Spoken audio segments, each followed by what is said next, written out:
बिस्मिल्लाहिर्रहमानिर्रहीम। अस्सलामुअलैकुम वरहमतुल्लाहि वबरकातुहू।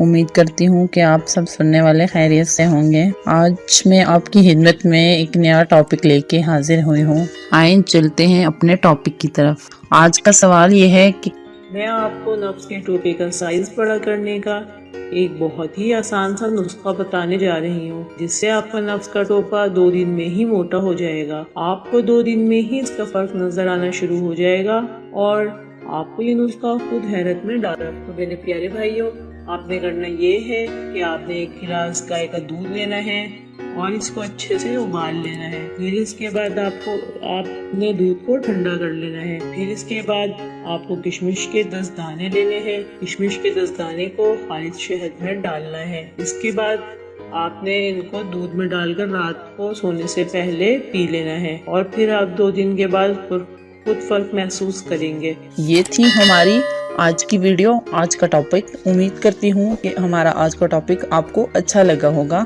कल हाजिर होंगे एक नए टॉपिक के साथ। तब तक के लिए अल्लाह हाफिज।